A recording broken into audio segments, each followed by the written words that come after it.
한국에는 번역이 되지 않은 책이 한 권 있는데요. 1972년에 미국에서 나온 책이에요. 이 책은 80페이지 아주 얇은 책이라서 금방 읽을 수 있는데, 주로 이 책을 쓰고 누가 읽었으면 좋겠냐 했냐면, 이 작가는 초등학교 학생들이 읽었으면 좋겠다 했던 책이에요. 이 제목은 Only the Names Remain 이라는 거죠. 오직 이름들만 남았다, 아니면 오직 이름들만 남는다라는 제목입니다. 그 아래 이제 잘 안 보이시지만 부제가 달려 있는데요. 부제가 뭐라고 되어 있냐면 The Cherokees and the Trail of Tears, 이런 표현입니다. 이거는 체로키족과 눈물의 길이라는 의미입니다. 체로키 혹시 들어보지 않으셨습니까? 그랜드 체로키라는 차 이름이 어디서 왔을까요? 네, 인디안, 정확하게는 여기 네이티브 아메리칸이라고 하는 미국 원주민들에게서 왔죠. 미국 원주민들 중에 가장 큰 부족이 체로키였습니다. 그 체로키는 조지아주, 지금 조지아주 쪽에 거주하고 있었습니다. 그런데 미국이 그들과 관계를 형성한 다음에 잘 살 것처럼 하다가 갑자기 정책을 바꿔서 인디안들, 즉 그 네이티브 아메리칸들, 미국 원주민들을 흩어놓기 시작했어요. 원래 살던 곳에서. 여러 가지 이유가 있었는데 별로 좋지 않은 이유입니다. 이 책은 미국에 태어난 어린아이들이 자라나면서 미국 역사, 왜곡된 역사에서 올바른 역사를 이해할 수 있도록 도와주는 책입니다. 의미가 있는 책인데, 한국에는 사실 의미가 없기 때문에 번역이 안 된 걸로 알고 있고, 여기에서는 이제 초등학생들이 읽는 책으로 알려져 있는데, 미국을 그냥 나쁘다고 말하는 건 아니고요. 이런 점도 있었다. 우리 미국이 늘 좋은 나라였던 것은 아니다. 이 내용을 말하고 싶었던 것이죠. 이제 그 내용이 바로 1800년도에 있었던 사건을 다루고 있습니다. 이 눈물의 길이라는 것은, 저기 부제에 남겨있는 눈물의 길이라는 것은 실제로 있는 길이에요. 인디안들이, 죄송합니다. 미국 원주민들이 이주하면서 갔던 그 눈물 골짜기와 같은 길을 이제 Trail of Tears라고 붙여요. 실제로 이렇게 어디 지역에 이렇게 가시다 보면은 그런 푯말들이 붙어 있는 데가 있어요. 휴게실 같은데. 그 길이 다 그들이 걸어갔던 길이다, 이제 그거예요. 그래서 이제 그걸 기념하기 위해서 뉘우치면서 붙여놓은 거죠. 근데 이 책은 이제 어디를 다루고 있냐면 체로키를 다루고 있는 거예요. 체로키라고 하는 제일 큰 그 미국 원주민들이 어떻게 이동하게 되는가를 간략하게 다루고 있는데, 지금 그 내용에서 나오는 것처럼, 이제 지금 그림이 잘 안 보이시겠지만 저들이 옮겨 나간 그 시간이 어떻게 되냐면은 11월 17일부터, 그러니까 정확하게 연도까지 말씀드리면은 1800년도인데요. 1838년 11월 17일부터 그 이듬해 3월 16일까지 약 4개월 반 정도 걸린 이 걸음을 걸은 거예요. 근데 이제 그때가 아시다시피 겨울이 지난 거예요. 근데 겨울이 굉장히 그때 추웠다고 그러고, 출발할 때에 옷가지를 가지고 갈 수 없을 정도로 급하게 쫓아냈다고 합니다. 그래서 아무 두버릇이 없는 상태로 다 가고, 신발 안 신는 사람도 있었고, 또 이제 그분들은 안 신으니까 그렇게 가는 경우가 생겨가지고 가다가 엄청나게 죽은 거예요. 이제 그런 이제 눈물 골짜기의 걸음이 이제 시작되는데요. 이 책과 별개로 이 사건을 또 다른 쪽에서 이제 기록하고 있는데, 이거를 바라봤던, 이제 그들을 이렇게 인도에 나갔던 병사, 군인이 쓴 이야기예요.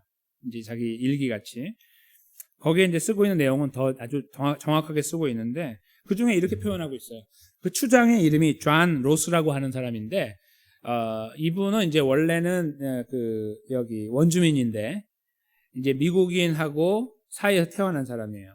그래서 이름도 존 로스가 된 거고, 근데 이분이 전체 체로키의 추장이에요. 제일 높은 사람이에요. 전 체로키에 한 16,000명 가까이 됐는데, 당시에 그 중에 제일 높은 사람이었어요.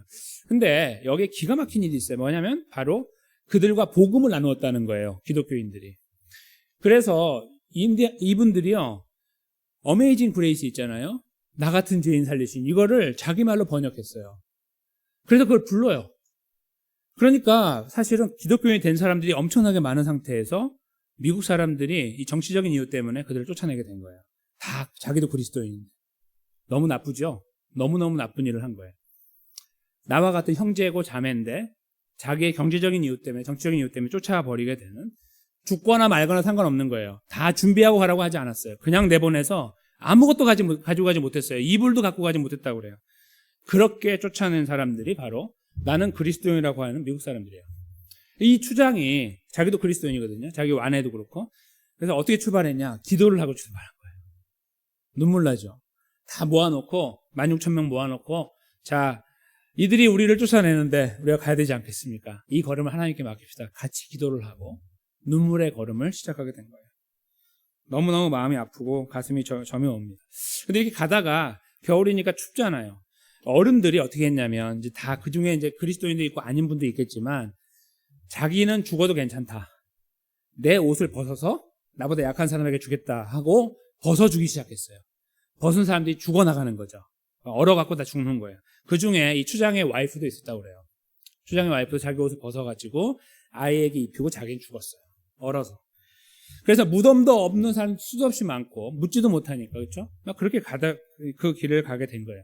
그 후손들이 지금 살아 있어요. 지금 살아 있고 지금 이제 그렇게 체로키라는 부족이 있지만, 이 책은 무엇을 말하고 싶은 거냐면, 부족이 없어졌다 그런 말이 아니에요. 내용을 보면은 오직 이름만 남는다, 그렇죠? 오직 이름들만 남는다 그런 의미인데, 체로키라는 부족이 없어졌다는 말이 아니라, 잘 저 책을 들여다보면 체로키 부족 안에서 살던 사람들의 정신이 남아있다 이 말이에요. 그 이름들, 다 잊혀져 버린 이름들이 지금도 남아있다는 거예요. 누구 속에요? 그들의 생각 속에, 가슴 속에. 그런 말이죠. 정말 파워풀한 내용이죠. 그렇죠? 우리는 누군지도 몰라요. 어디 묻혔는지도 모르고 그냥 어디 묻혀서 어떻게 없어졌는지 모르는 사람들. 역사는 기억하지도 않는 사람들이에요. 그런데 그 부족에서 그 걸음을 걸었던 후손들은 알아요. 저분이 나를 살렸다. 내 삶은 그래서 고귀하다. 이것을 알고 있다는 거예요. 그 내용을 말하고 싶은 거죠. 그러니까 이름들이 남아있는 거예요. 다 지워졌는데 가슴속에 흘러가고 있는 것이죠. 이런 저희가 가슴 벅찬 이야기를 들으면은 이름에 대한 생각들을 한 번쯤 다시 해보게 돼요. 즉, 다른 말로 바꾸면 우리는 어떻게 남겨지기 원하느냐 이거죠. 이제 우리 개인적인 이름을 부른다면, 저는 이씨니까 이 아무개는 어떠한 식으로 이름이 남겨지기 원하느냐, 이런 생각을 한 번쯤 해보게 돼요. 이런 가슴 벅찬 이야기를 들으면 그냥 잘 살다가 간 사람, 나한테 잘해준 사람, 뭐 이런 것들도 있을 수 있어요. 성공한 사람, 그렇죠? 뭐 인류에 좋은 영향을 끼친 사람, 뭐 이런 좋은 여러 가지 그 평가들을 우리가 걸머쥐고 싶을 수가 있습니다. 그렇죠? 특별히 여기 실버 선교에 계신 우리 어르신들은 지금까지 살아오신 걸음을 놓고 어떤 이름으로 기억되기 원하십니까? 이렇게 먼저 한번 질문을 드려봅니다. 왜냐하면 오늘 이 말씀의 제목이 남겨진 이름이니까요. 저 책에서 표현하고 있는 것처럼 저런 남겨지는 이름이 되고 싶으십니까? 아니면 멋지게 살다간 어떤 한 인생이라고만 기억되기 원하십니까? 성공한 분, 대단한 분이었어라는 의미로 그 이름을 듣고 싶으십니까? 아니면 그런 거보다 내 가슴속에 지금도 남아있는 분, 이렇게 기억되기 원하십니까? 오늘 말씀을 통해 저희는 그 가닥을 한번 잡아보려고 합니다. 우리는 어떻게, 여기 실버 선교에 계신 어른들은 어떠한 방향으로 삶을 더 힘있게 걸어가시면 좋겠는지랑, 또 그 뒤를 따라가는 저희 후배들은 그 걸음을 바라보면서 또 어떻게 우리들의 삶을 추스려야 될지에 대한 생각들을 해보려고 하는 것입니다. 오늘 저희가 읽은 본문은 매우 단순해 보이는 하나의 스토리입니다. 저희가 여호수아 말씀을 계속해서 그 구역 예배 때 나누고 있기 때문에, 오늘도 그 부분이기 때문에 그냥 지난번에 11장 끝났으니까 12장이구나 이렇게 생각할 수 있는데, 하나님은 기가 막힌 분이십니다. 저는 그거 관계없이 이 말씀을 구역 예배와 더불어 준비했는데, 이 말씀이 의미하는 것이 바로 이름이기 때문입니다. 너무 감사합니다. 오늘 그 내용을 저희가 잠깐 들여다볼 건데요. 1절부터 5절은 제가 좀 빠른 속도로 진행을 해서 도대체 내용이 무엇인가 훑어보겠습니다. 그렇지만 6절을 저희가 조금 곰곰이 곱씹으면서 우리 모두에게, 실버 선교에 계신 어른들에게, 또 저희 모두에게 주시는 말씀, 또 우리 각자를 향해서 그 환경 속에 주시는 말씀의 의미가 무엇인지를 한번 생각해보고 되새김질하는 시간을 갖기를 원하면서 말씀을 들어가겠습니다. 오늘 말씀은 이스라엘 자손이 지금 출애굽을 해서 가나안으로 옮겨가는 와중에 요단강 건너편에 대해서 어떻게 정복하게 되는지를 쓰고 있습니다. 저희가 알다시피 이미 정복 과정은 다 끝났습니다. 지난 11장에서 저희가 끝났다는 것을 알고 있습니다. 12장은 이름을 많이 다루고 있습니다. 이름을 다루면서 이 사실이, 이 이야기가 역사적인 사실이었다는 것을 증명하고 있는 것입니다. 무슨 말씀이냐면 성경에 나와 있는 이름들이 실제로 고대 근동의 자료들을 따져보면 나와 있는 이름들이라는 것이죠. 그냥 허무맹랑한 지어낸 이름들을 만들어서 이러이러한 왕들이 있었다라는 이야기가 아니라 실제로 그 자리를 지키고 살던 왕들을 하나씩 정복하면서 이룬 실제적인 이야기라는 것을 드러내고 싶으신 거예요. 그래서 이렇게 마치 기록을 남기듯이 이름을 기록하고 있는 것입니다. 오늘은 그 앞부분인데요. 먼저 요단강 건너편, 그러니까 요단강 동편이라고 보통 부르는데 그 지역을 점령한 이야기를 다루고 있는데 그 지역의 왕들 중에 대표적인 두 왕을 정복한 사건을 설명하고 있는 것입니다. 1절부터 이제 시작하는 내용들이 조금 저희가 읽으시면은 이게 도대체 어디를 말하는지 머릿속에 아무리 그리려고 해도 그려지지 않아서 뭐 미국을 그린다고 한다거나 아니면 한국을 그리면 대충 그려지잖아요. 이렇게 어디쯤 되겠다. 전혀 안 그려지기 때문에 제가 지도를 가지고 왔습니다. 지도를 잠깐 보시면 지금 잘 안 보이시겠지만 이제 중간에 이렇게 좀 이렇게 넓게 생긴 검정 부분이 바로 이제 사해라고 하거나 염해라고 부르는데 거기 오른쪽에 좀 컬러가 이렇게 색깔이 들어가 있는 부분이 보입니다. 지금 그 지역 전체는 아니고요. 밑에 모압이라고 하는 단어가 보이실 텐데 잘 안 보이시겠지만 그 위부터 저 위에 바산이라고 하는 곳까지가 이제 오늘 본문에 나와 있는 지역이 되는 것입니다. 그 지역을 당시에는 그림으로 설명할 수 없으니까 이렇게 쓰는 거예요. 이게 진짜 잘하는 방법이에요. 당시에는 어디 이름을 해서 그렇게 지역을 따져가면서 그림을 그리면 이렇게 나온다는 거죠. 저 지역을 점령하게 됐다는 것이 1절부터 5절의 내용입니다. 그런데 거기에서 유형이 끝나지 아니하고 제가 좀 더 집중하려고 하는 것은요. 이 왕들에 대한 설명 중에 저 땅 자체가 굉장히 커요. 클 뿐만 아니라 저들이 저렇게 힘을 유지하고 있다는 말은 뭐냐면 저들이 서로를 잘 안다는 의미가 돼요. 그러니까 저희가 알다시피 미국과 러시아가 전쟁을 하지 않는 거잖아요, 지금. 전쟁하면 세계대전이 일어나는 거 알기 때문에 그래요. 그래서 전쟁을 지금 안 한단 말이에요. 우크라이나가 러시아를 안 들어가는 거예요. 못 들어가는 거예요. 못 들어가게 하고. 그러면 3차 대전이 일어나니까. 그거 저희가 알고 있잖아요. 당시에, 그러니까 아니까 조심하거든요. 지금 동편에 있는 나라들도 다 그렇게 살았어요. 서로를 인정하면서 강력한 어떤 자기들의 왕국을 형성하고 살고 있는 거예요. 평화롭게. 어떤 의미에서는 서로를 지켜주면서, 인정하면서. 그 형국을 설명하는 내용들이 1절에서 5절이에요. 근데 저는 그 중에 이들이 얼마나 대단한 민족이었는지를 설명하는 내용을 조금 더 말씀드리려고 해요. 바로 4절인데요. 4절에 나와 있는 인물을 가지고 말씀드리려고 해요. 그 사람의 이름은 옥이에요. 영어로 OG예요. 옥. 이 사람은 바산이라는 곳, 저 북쪽을, 아까 이제 지도에 보면 북쪽을 말하는데 그 북쪽을 다스렸던 왕이에요. 근데 그 사람을 설명하는 내용이 오늘 여기에는 안 나오지만 참고로 알아두시면 좋은 것은 신명기 3장 11절인데요. 그 부분을 제가 잠깐 읽어드리겠습니다. 신명기 3장 11절인데 르바임 족속의 남은 자는 바산 왕 옥뿐이었으며 그의 침상은 철 침상이라 지금 오히려 암몬 족속의 라빠에 있지 아니하냐. 계속 지금 존재한다는 말이고요. 그것을 사람의 보통 규빗, 제 손에 여기 팔꿈치부터 여기가 규빗이거든요. 이게 규빗이에요. 이만큼 45에서 50cm 돼요. 그 규빗으로 재면 그 장이 9 규빗이요 그 광이 4 규빗이라 이렇게 말하고 있습니다. 자, 먼저 이 짧은 거 4규빗만 재면 얼마쯤 될까요? 180cm에서 2m가 되는 거예요. 이 폭이. 저희 더블 침대 생각하시면 킹 사이즈 생각하시면 되겠죠. 그보다 더 크죠. 어떤 의미에서 2m. 그리고 길이는 9이니까 9, 5, 45 4m 50 정도 되는 거예요. 짧으면 4m 정도 되고 길면 4m 50 정도 되는. 그러니까 여기 이렇게 이 한쪽을 다 차지한다고 생각하시면 될 정도로 큰 침대인데 무엇으로 만들었냐면 철로 만들었어요. 철. 그러니까 그것은 무엇을 말하냐면 철을 만들 수 있는 기술도 있다는 말이지만 더 나아가서 이 사람의 몸무게가 아주 크다는 거죠. 체구가 있으니까 그걸 버틸 수 있도록 튼튼하게 만들었다는 의미도 있어요. 두 가지가. 그러니까 기술도 발달했고 그것을 배려해서 고려해서 왕을 위한 침대는 크게 만들었다는 거죠. 사람이 저같이 작은데 그 사람에 비해서 저 같은 일반 사람이 거기 올라가면 사방으로 굴러다녀도 거기서 떨어지지 않겠죠. 너무 넓어가지고. 그러니까 아주 큰 사람이 올라가서 잘 수 있는 4m 50에 2m 정도 되는 큰 침대를 만들어 사용하고 있던 사람이 바로 바산에 살던 왕 옥이었다라고 쓰고 있다는 거예요. 그것은 이 바산 옥이라고 하는 그 사람의 체구도 말해주지만 힘도 말해주지만 전반적으로 그 민족이 키가 컸을 것으로 예상하게 만들어주고 동시에 그것은 그의 국력이었다고도 말해주는 거예요.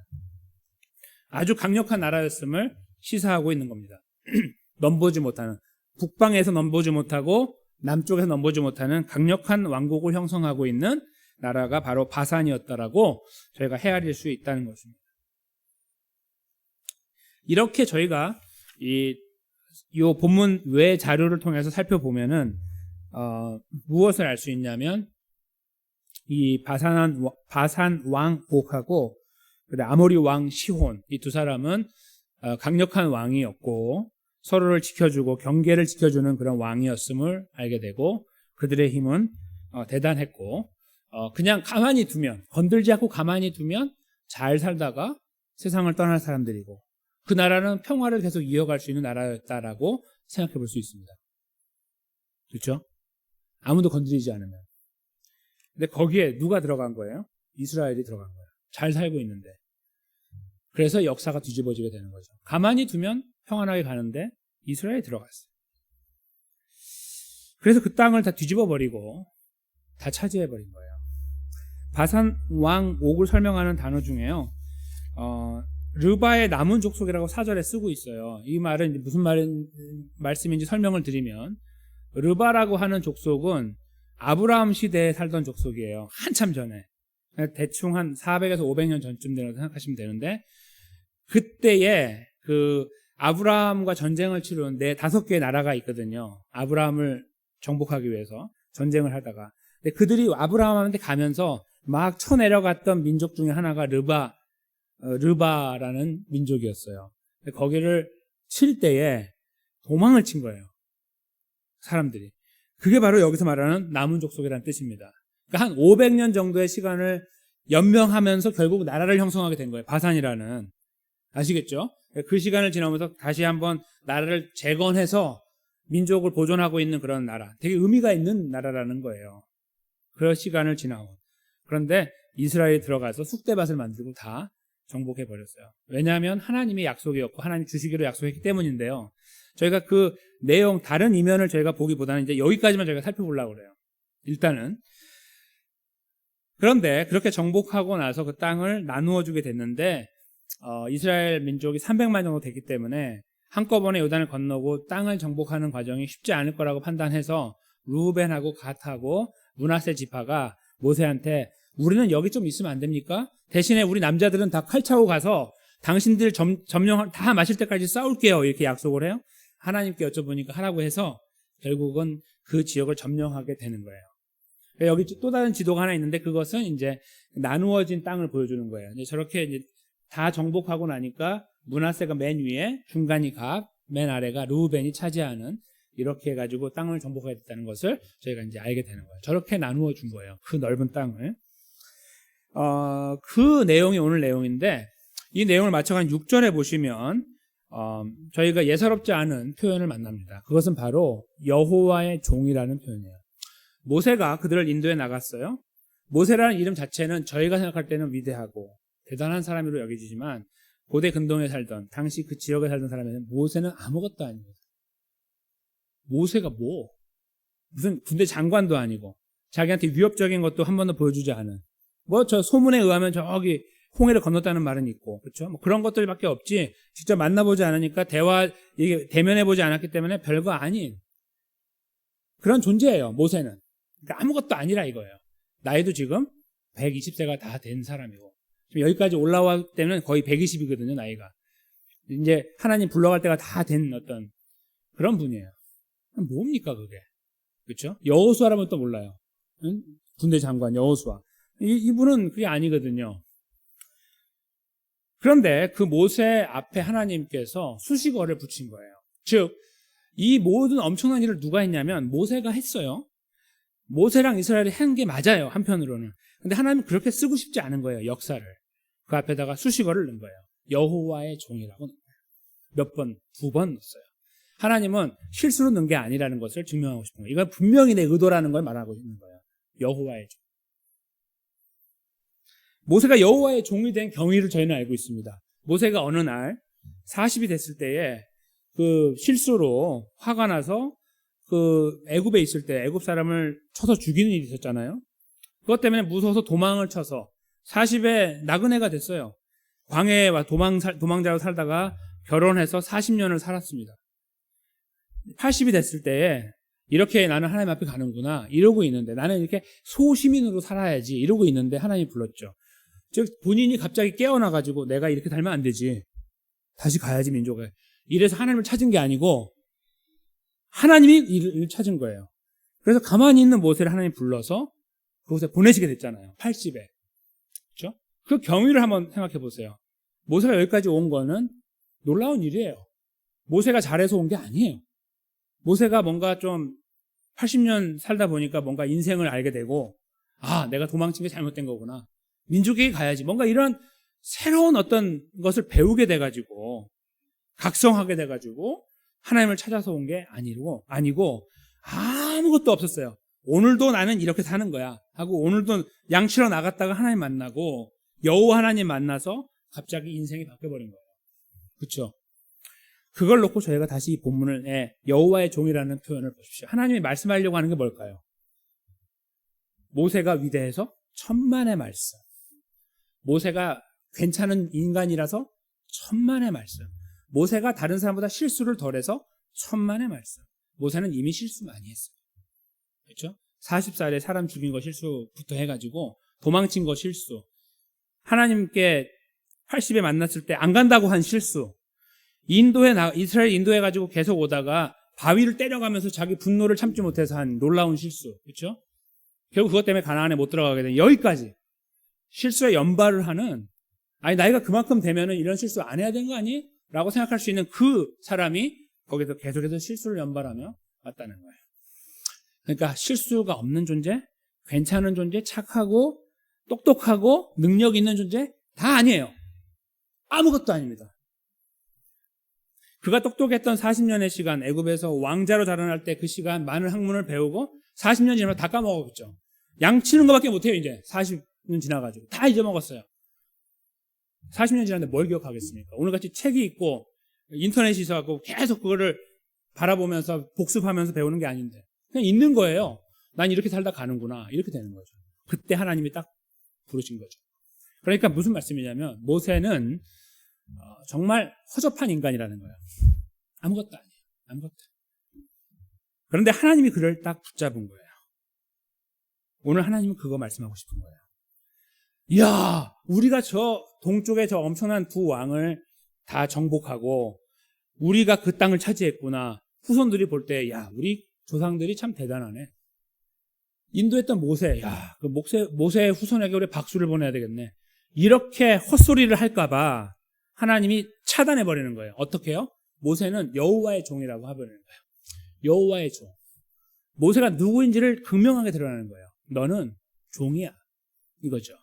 그리고 그 종이라는 의미는 하나님의 은혜가 그 안에 끼쳐져 있다는 것을 말하는 거예요. 모세가 거기 있기까지 하나님의 은혜가 그를 인도해 왔다는 사실을 말하고 싶은 거예요. 그러니까 모세는 거기에 있는 것이 아무것도 자기가 이룬 것 때문에 온 게 아니에요.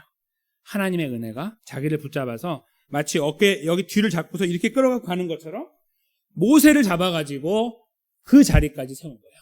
이 모든 일들을 하나님께서 이루신 건데, 사람으로 한다면 누구를 통해서 했냐면 저 연약하기 짝이 없는 모세를, 저렇게 도망가는 것을 좋아하고 숨는 거 좋아하는 겁쟁이 같은 존재, 화나면 참지 못하는 불 같은 존재, 저 사람을 붙잡으셔서 여기까지 인도해 나가셨다.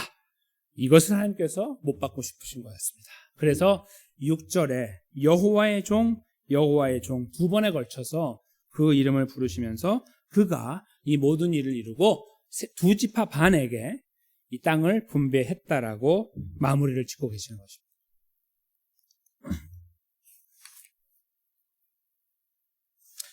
아까 서두에 잠깐 말씀드린 것처럼 저 왕들은 가만히 두면 그냥 가만히 살게 되는 왕들이에요. 그냥 가만히 이렇게 조용히 살다가 뭐 전쟁할 수도 있겠지만 그냥 갈 수 있는 나라에 들어갔어요.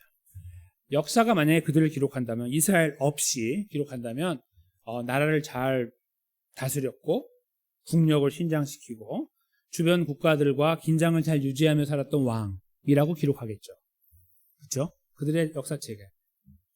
그런데 오늘 이 이야기는 어떻게 쓰고 있냐면 그들은 패배자가 됐다라고 말하고 있는 거예요. 패배자가 되는 그 이유가 뭐냐면 여호와가 함께하지 않았기 때문이에요. 이 그림이 보이시는가요?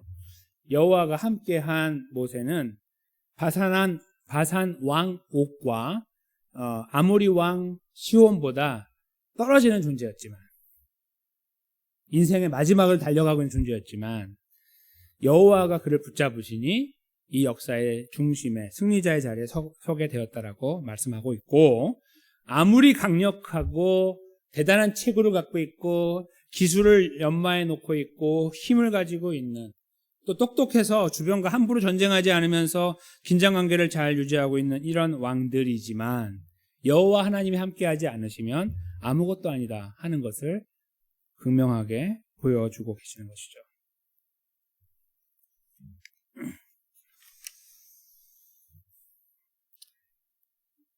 (21세기를) 사는 저희들이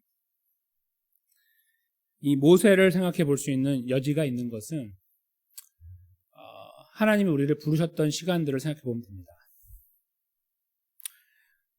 여러분들께서 하나님을 만나셨던 포인트가 하나님의 어떤 특별하신 그 어떤 기회가 있으셔가지고 테스트를 했는데 잘 통과하고 좋은 성적이 되니 뽑아서 하나님 백성의 자리에 세우셨습니까? 아니요. 그러신지 모르지만 저는 아닙니다. 형편없는 존재. 저는 구원받으면 안 된다고 생각해요. 저 자신을 보면. 받을 수 없는 존재라고 생각하고 받아도 안 된다고 생각해요. 저를 돌아보면. 그런데 모세 같은 존재를 만난 그 스토리처럼 하나님께서 우리를 만나주셨습니다. 만약에 동의하신다면. 동의 안 하신다면 저를 만나주신 거고. 그때에 조건적인 어떤 그 내용이 없었어요. 좀 착하게 살면 내가 잘 보다가 구원해 줄게라고 절대로 말하지 않았습니다. 우리가 얼마나 약하고 연약하고 무능하고 그 다음에 이기적이고 추악한 존재인지를 다 알고 계세요. 구원해도 그 모양일 것을 다 알고 계시는 거죠. 쟤를 구원해봐야 얻을 것이 없다라고 하는 존재. 근데 구원하신 거예요. 모세를 세워놨더니 하나님의 영광을 땅에 떨어지게 했던 거하고 똑같은 거죠. 21세기에 그 일이 계속 벌어지고 있는 거예요. 하나님의 시간이 지나서 아주 모세 때로 따진다면은 약 한 1500년, 죄송합니다. 2500년 정도 3500년이죠. 3500년 정도 시간이 지난 이때에 저희를 돌아볼 때 모세 이야기가 남다르지 않게 다가오는 거예요. 모세가 여호와의 종이라고 하는 그 의미를 저희가 다시 곱짓고 해석해낼 때에 우리가 그 말씀을 바라보는 입장이 바뀐다는 거예요.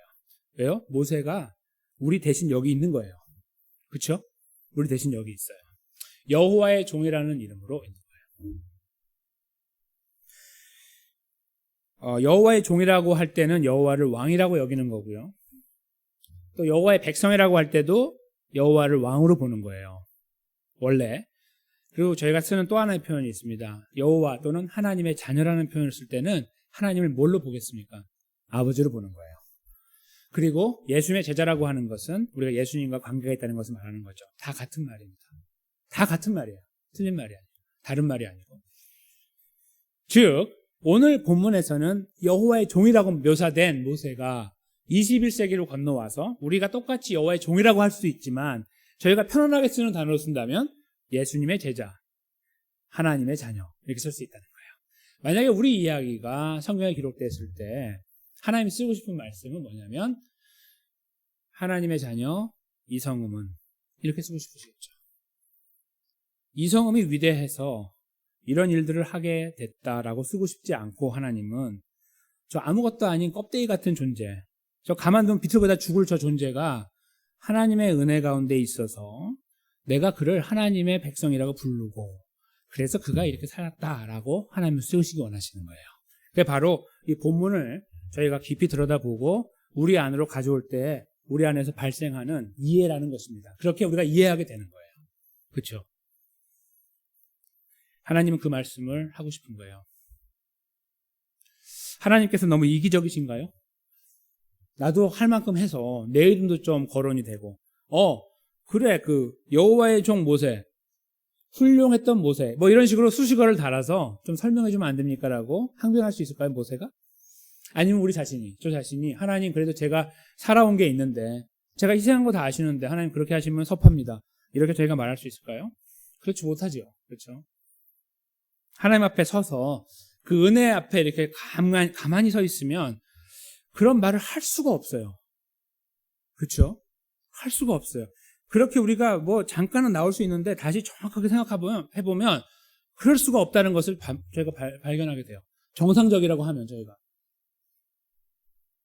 오늘 말씀은 그래서요. 하나님의 이기적임을 드러내는 말씀이 아니라 우리가 연약한데 하나님이 그렇게 신실하신 분이라는 것을 말씀하고 있는 본문인 거예요. 그래서 하나님의 역사가 이루어졌다고 말씀하고 싶으신 거예요. 이 동일한 이야기를 21세기에도 하나님은 이루어가고 싶어 하십니다. 모세의 이름이 남겨졌는데요. 어떻게 남겨졌습니까? 위대한 모세? 아니요. 여호와의 종 모세. 그냥 그에게 붙잡힌 바 된 모세. 아무것도 아닌데 하나님이 함께 하셔서 그 길을 잘 걸은 모세라고 기록하고 있습니다. 이 말씀을 잘 받아들이면 저희가 동일한 질문을 던지고 답을 찾게 됩니다. 사랑하는 성도 여러분, 여러분과 저는 어떻게 남겨지는 이름을 가지고 싶으십니까? 저희들의 묘비에 어떤 이름이 적혀지기 원하십니까? 적혀지지 않더라도 가슴 속에 남는 이름은 어떤 것이면 좋겠습니까? 성공한 사람? No, 전혀 아닙니다. 그건 세상에서 하는 이야기입니다. 교회는 성공한 분도 있고 성공하지 못한 분도 있거든요. 그렇죠? 세상은 성공한 사람은 잘 나가고요. 못한 사람은 바닥으로 떨어집니다. 그렇죠? 그건 그냥 일반 원리라고 누구나 말해요. 그렇게 자연스럽다고 말합니다. 그 타락한 인간들의 어떤 기본적인 모습이에요. 사랑하지 않아요. 품어주지 않습니다.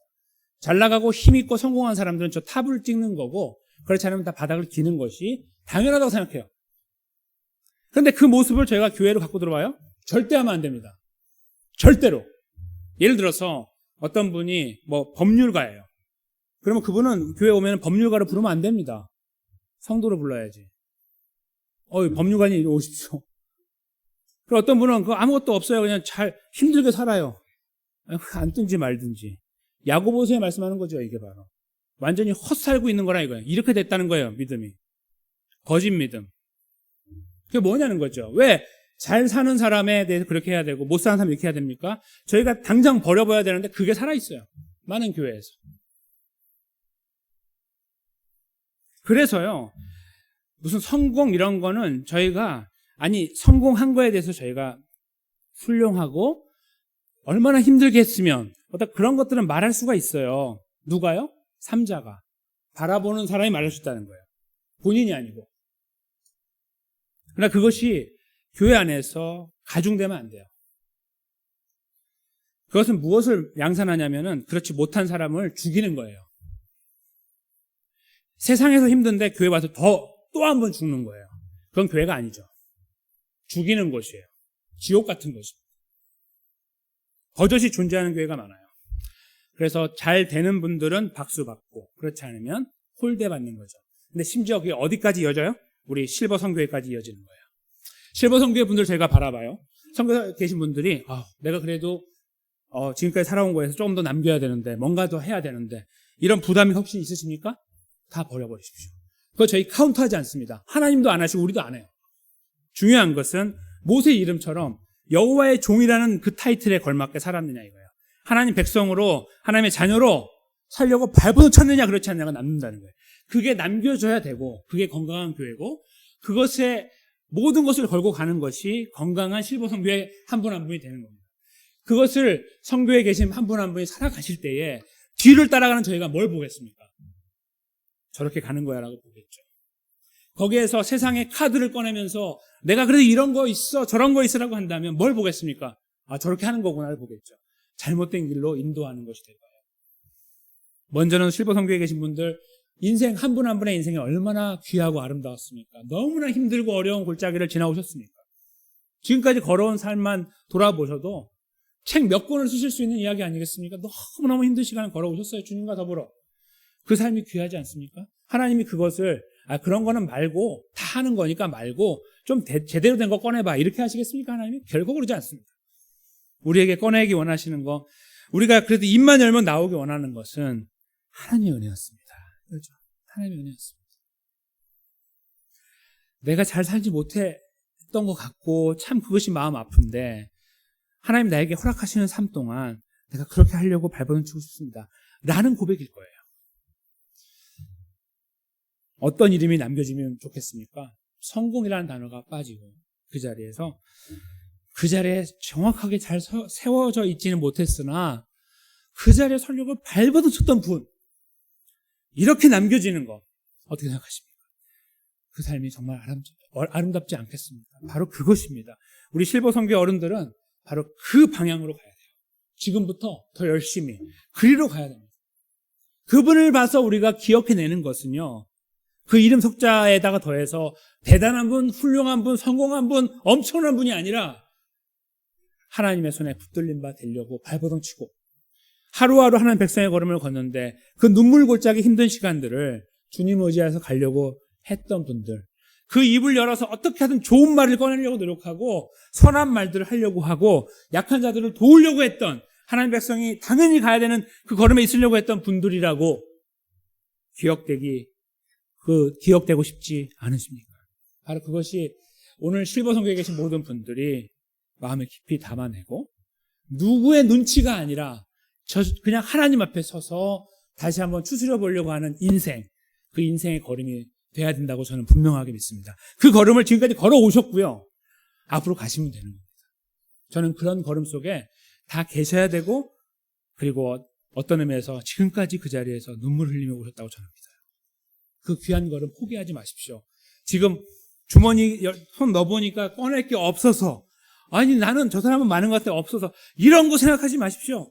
아무것도 필요 없습니다. 그게 아니라 지금 나는 하나님 주신 은혜 안에 서 있음을 확신하고 오늘 하루가 감사하고 그래서 내가 하나님 백성으로 잘 가야 되겠구나.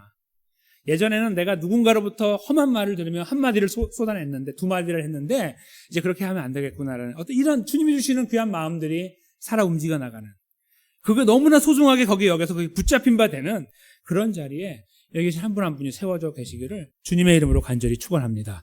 그리고요 그 걸음은 바라보는 저희들의 입장에서 또한 귀한 귀감이 될 뿐만 아니라 그 귀감을 잠깐 놔두고라도 말씀을 듣고 있는 저희 모두가요 함께 공감해야 되는 말씀이 아닐까 저는 생각합니다. 우리가 그 자리까지 가기 전에 이미 우리 안에서 헤아려 봐야 되는 말씀이고 추스려야 되는 우리 자신을 추스려야 되는 말씀이 아닐까 생각을 한다는 것입니다.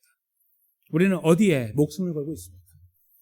혹시 우리들의 이름이 조금 금이 가거나 누군가로부터 타격을 받는 거에 많이 민감하십니까? 그런데 혹시 저희들의 이름이 하나님 백성의 자리에 서 있지 않아서 하나님 백성이면 저렇게 하면 안 되지라는 말에 그런 말을 듣는 것은 별로 중요하지 않고 그냥 우리들의 자존심을 건드리는 말만이 중요하여 우리들을 힘들게 만든다고 하는 그런 시간에 혹시 서 계시는 분은 안 계십니까? 우리는 이 말씀 위에서 그 생각을 뒤집어야 됩니다. 완전히 전복시켜야 됩니다. 그것이 아닙니다. 무엇을 이루어 나가는 거 하나님이 다 이루게 하시기 때문에 열쇠가 하나님께 있는 것입니다. 그냥 감사하고 벼가 고개를 숙이는 것 같이 될 수밖에 없는 거죠. 무엇이 잘 되면. 그 안에서 우리가 항상 고백하게 되는 고백은 나 같은 인간을 하나님이 택하셨다. 나에게 새로운 별명을 주시기를 여호와의 종이라고 주셨다. 모세처럼. 하나님의 아들이라고 하나님의 딸이라고 주셨다라는 고백이죠. 나 같은 존재가 예수님의 제자의 자리에 서게 됐다. 이런 고백이에요. 그 고백만을 번듯이 던지면서 계속 잘못된 길로 가는 것이 아니라 그 고백을 책임지고 가기 위해서 우리 삶을 다시 한번 돌아보려고 하는 이런 열정들, 뜨거운 마음들, 그것이 우리 안에 다시 재조명되고 우리들의 갈 길로 밝히 보여줘야 되지 않겠습니까? 사랑하는 성도 여러분, 이 길은 쉽지 않고 어렵습니다. 장애물이 있습니다. 뭐 대단한 말씀을 오늘 들을 줄 알았는데 보니까 다시 우리가 늘 듣고 있는 말씀 속에 다시 이렇게 깔때기처럼 모아지고 있네요. 그렇죠? 하나님 백성으로 그거 잠깐 이번 한 주는 기억하고 싶지 않았는데 다시 그 말씀을 하나님 주시고 계십니다. 그거 참 어렵습니다. 참아내야 되는 것도 많고 견뎌야 되는 것도 있고 그리고 때로는 꿀꺽 삼켜야 되는 것도 있습니다. 그 삶을 저희가 생각하면서 오늘 말씀의 이 의미를 이해하고 나에게 남겨질 이름, 내가 남길 이름에 대해서 다시 한번 깊이 묵상하면서 주님의 은혜를 구해야 될 줄로 믿습니다. 그 이유가 바로 여기 있기 때문입니다. 빌립보서 2장 9절을 읽겠습니다. 다음 슬라이드에 하이라이트되어 있는 부분인데요. 저기 잘 안 보이시겠지만 9절은 이름부터 거기 하이라이트 바로 위에 이름으로부터 시작되거든요. 거기부터 저희가 9절을 한 목소리로 읽겠습니다. 시작. 이러므로 하나님이 그를 지극히 높여 모든 이름 위에 뛰어난 이름을 주사. 아멘. 앞뒤가 원래 있는 내용인데요. 예수님께서 하나님 본체셨는데 그걸 포기하시고 버리시고 이 땅에 내려오셨다는 말씀이 앞부분에 나와 있고 그 내려오심의 절정은 십자가에 돌아가심이라고 쓰고 있는 내용이 바로 앞부분에 나옵니다. 하나님은 가만히 바라보고 계신 것이 아니라 그 모든 역사에 가슴 찢어짐을 함께 경험하면서 십자가에 죽으시고 무덤에 들어가신 다음에 그를 끄집어내시죠. 성경은 성령이 그를 끄집어냈다 이렇게 쓰고 있어요. 예수님이 일어났다라고 한다는 말은 사실 정확한 표현이 아니에요. 그럼 완전히 돌아가셨거든요. 그러니까 누군가 끄집어내야 되는 거예요. 그걸 성삼위 하나님의 삼위가 되는 성령 하나님이 끄집어낸 거죠. 그렇게 정확하게 묘사하고 있어요, 성경은. 예수님이 그렇게 그 자리를 박차고 올라오신 다음에 하나님이 하신 일, 성부 하나님은 예수님에게 새로운 이름을 준 거예요. 근데 그 이름은 그냥 어떤 새로운 이름 이게 아니라 그냥 예수님 이름 그 자체예요. 구원자라는. 근데 여기 말하고 있는 모든 이름 위에 뛰어난 이름이라는 말을 저희가 잘 되새겨야 되는 이유가 있는데 그건 뭐냐면 여기서 하고자 하는 말은 저희가 보편적으로 생각하는 일반적인 어떤 그 구원자를 말하는 거예요. 예수님 말고 우리를 구원할 수 있는 수많은 것들, 구원할 수 있다고 믿는 아니면 여겨지는 수많은 것들을 말하는 거예요. 그거보다 더 위에다가 예수님을 세웠다는 뜻이에요. 즉 돈, 가장 쉽고 가장 대단하고 가장 많은 분들이 동의하는 돈보다 예수 그리스도의 이름을 그 위에 놓으셨다. 이렇게 하면 더 쉽게 이해가 되실 거예요. 그렇죠?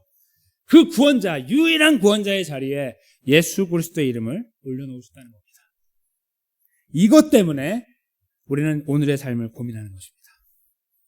상급 때문일 수도 있지만 정말 원초적으로 이 말씀 앞에 서면 저희는 이 말씀 앞에서 나를 위해 십자가를 지신 주님을 만나게 되는 겁니다.